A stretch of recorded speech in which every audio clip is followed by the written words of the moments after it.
Good day, Earth viewers. I'm Oma from O.D.A. TV. Join me as I give you today's top news headlines.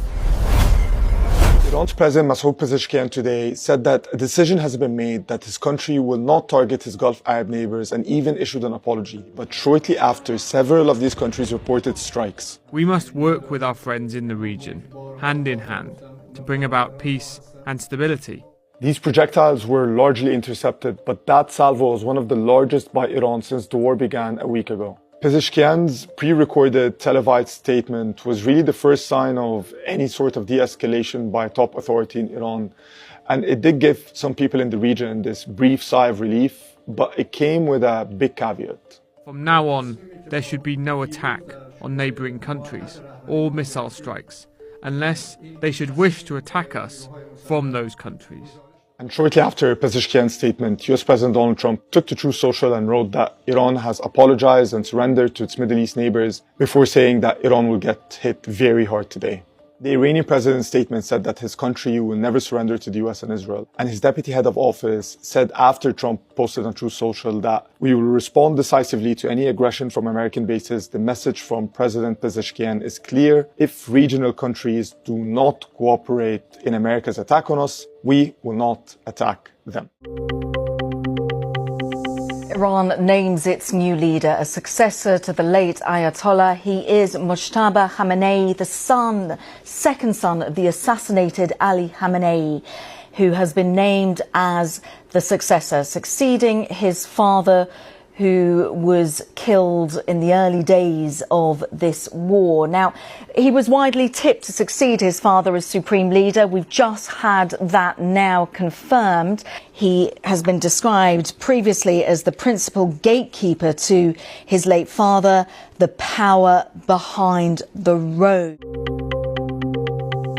Debris still falls in central Tel Aviv, even after interceptions. And one key piece behind me here that investigators are poring over, one official here telling us that it seems to perhaps be one of the warheads we've noticed that appear to split in the sky and send off separate fragments down. Now, nobody, as far as we understand, injured in this location, but it's a sign that despite the fact we've seen probably less missiles overall fired by Iran over the past days, it only takes one, even with the sophisticated air defences here, to cause some havoc in a scene like this. But across the region, the focus perhaps now turning as it's clear Iran's missile capacities have come down on their ability to wreak havoc closer to Iranian shores with drones that are hitting around the Gulf. But the scene behind me here is still one of intense scrutiny, as I think they try and work out if this marks some kind of new development in Iranian missile technology. This is the town of Nabi Sheet, high up in the Bekaa Valley, and this is one of the biggest bomb craters I've ever seen. This is the site of what appears to be an Israeli airstrike at about 1 o'clock in the morning. Over there you can see two vehicles, one blown onto its side, the other one blown up onto the second story of the nearby building. Several people were killed here, we don't know exactly how many, but this appears to have been one of several Israeli airstrikes last night, but it wasn't the only thing that happened. At the same time this was happening, there was an Israeli military incursion by helicopter about 400 meters in that direction. Whatever the Israeli objective was, appears to have been one of the biggest incidents of this short conflict so far here in Lebanon.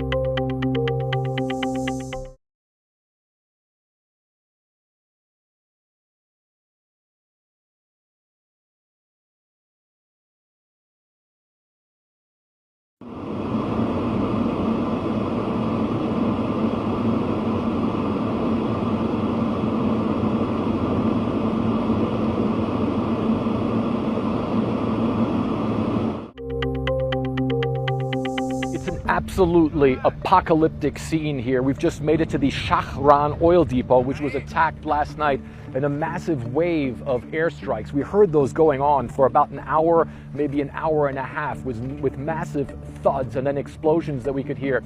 and that thick black plume of smoke. We saw that last night, and now we're actually seeing it up close. And what we're also seeing is that some of those destroyed storage tanks are still on fire. There's still flames originating from them. You can also see here that the area around here is also completely destroyed.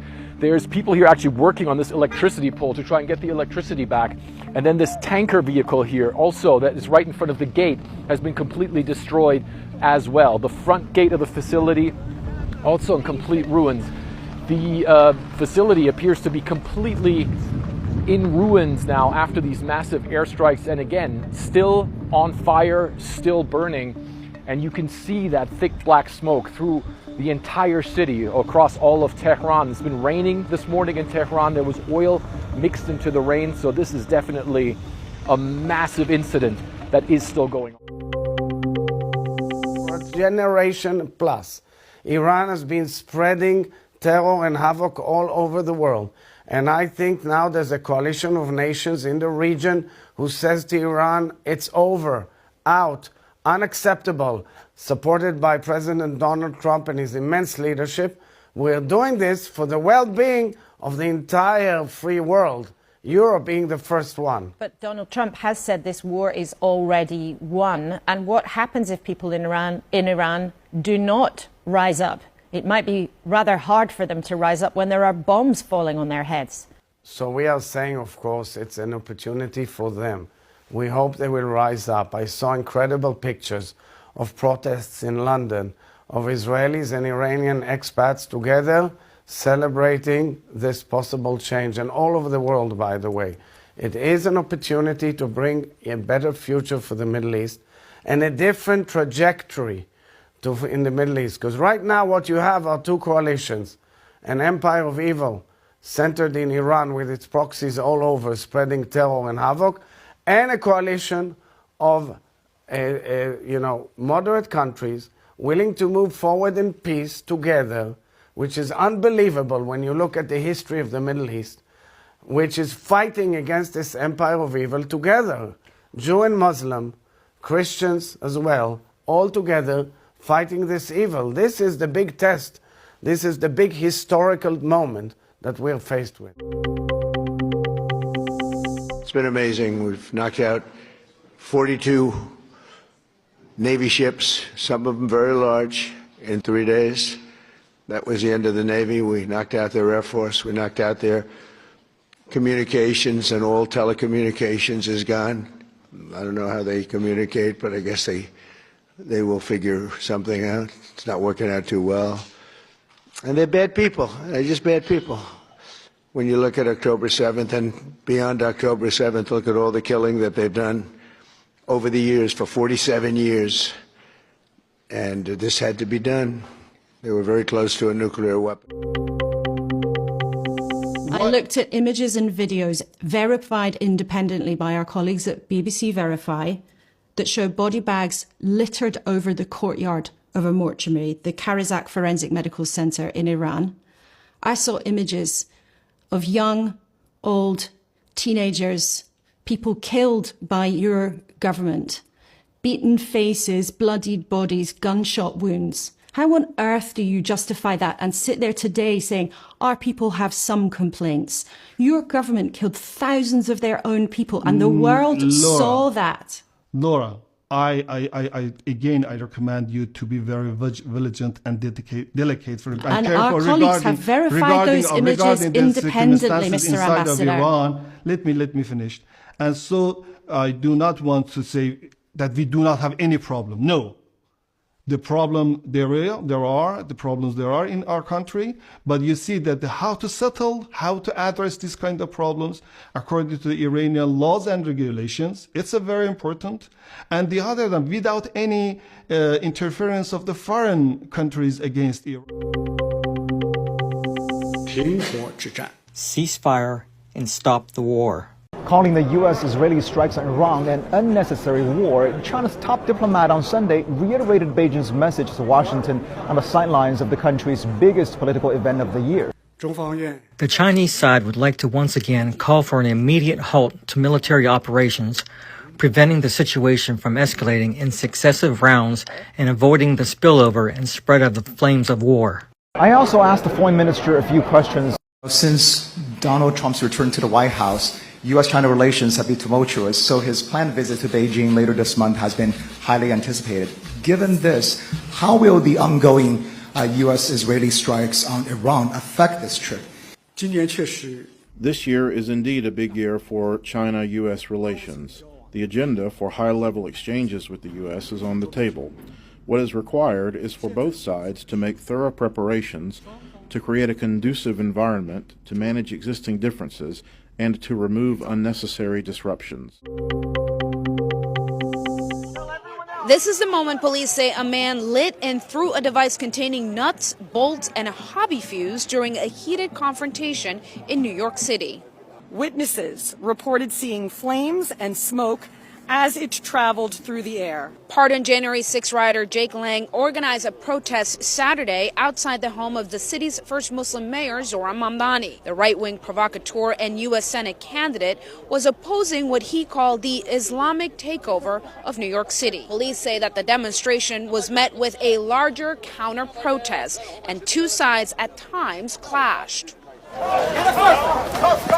The NYPD says a protester associated with Lang's group at one point pepper sprayed the counter-protesters. New York City Police Commissioner Jessica Tisch said one of the counter-protesters threw a flaming object into the street, which extinguished as it landed. Then he retrieved a second device from another person, lighting it and dropping it in the street as people ran. A total of 6 people were arrested, and multiple law enforcement sources tell CNN 2 of the people that were arrested in relation to those devices told police officials that they had been inspired by ISIS. As of now, there is no indication that this is related to the ongoing hostilities in Iran. The NYPD commissioner said a preliminary investigation found the devices were built with the intent of exploding and causing serious injury. The NYPD is working with the FBI as well as the Joint Terrorism Task Force on the investigation.